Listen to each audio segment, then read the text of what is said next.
You, John Fitzgerald Kennedy, do solemnly swear. I, John Fitzgerald Kennedy, do solemnly swear. That you will faithfully execute the office of President of the United States. That I will faithfully execute the office of President of the United States. And will, to the best of your ability. And will, to the best of my ability. Preserve, protect, and defend the Constitution of the United States. Preserve, protect, and defend the Constitution of the United States. So help you God. So help me God.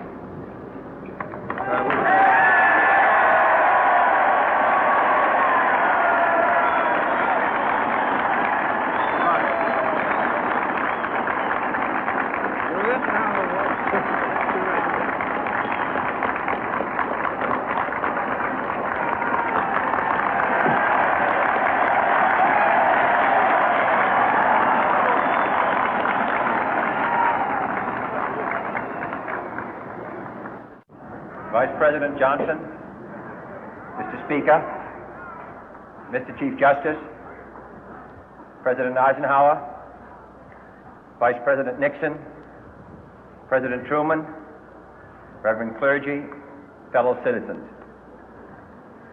We observe today not a victory of party, but a celebration of freedom, symbolizing an end as well as a beginning, signifying renewal as well as change.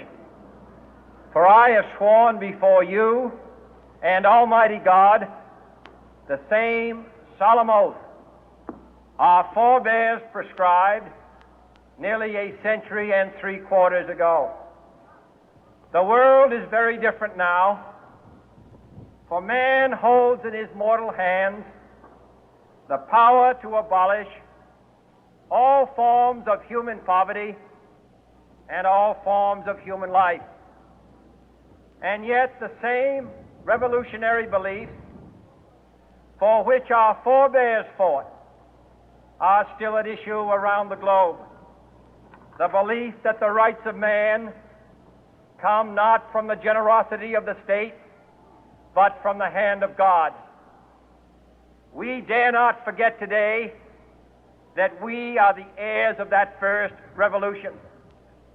Let the word go forth from this time and place to friend and foe alike that the torch has been passed to a new generation of Americans born in this century, tempered by war, disciplined by a hard and bitter peace, proud of our ancient heritage, and unwilling to witness or permit the slow undoing of those human rights to which this nation has always been committed and to which we are committed today at home and around the world.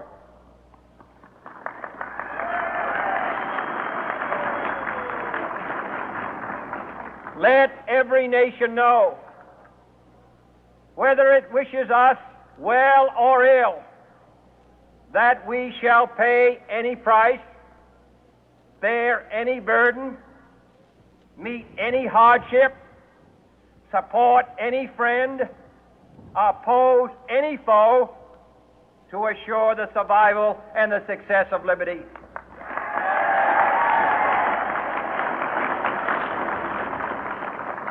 This much we pledge and more.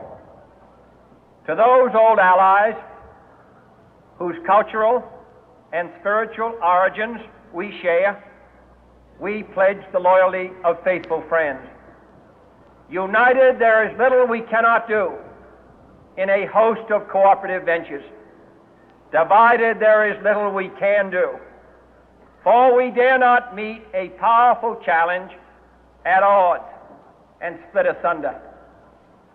To those new states whom we welcome to the ranks of the free, we pledge our word that one form of colonial control shall not have passed away, merely to be replaced by a far more iron tyranny.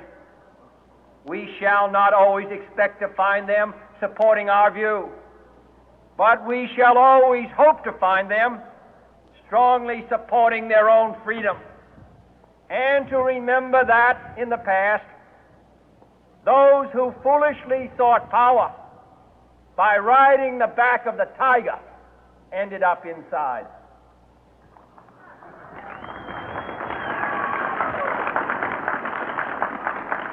To those people in the huts and villages of half the globe struggling to break the bonds of mass misery, we pledge our best efforts to help them help themselves for whatever period is required, not because the communists may be doing it, not because we seek their votes, but because it is right.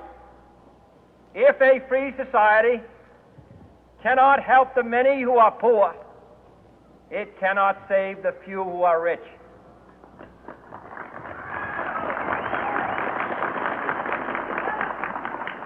To our sister republics south of our border, we offer a special pledge to convert our good words into good deeds, in a new alliance for progress, to assist free men and free governments in casting off the chains of poverty.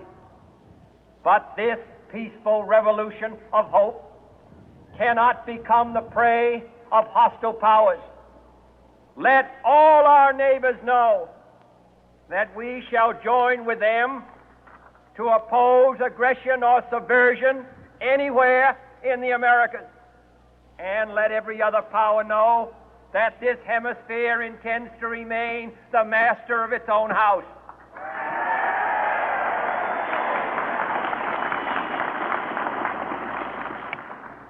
To that World Assembly of Sovereign States, the United Nations, our last best hope, in an age where the instruments of war have far outpaced the instruments of peace, we renew our pledge of support to prevent it from becoming merely a forum for invective, to strengthen its shield of the new and the weak, and to enlarge the area in which its writ may run.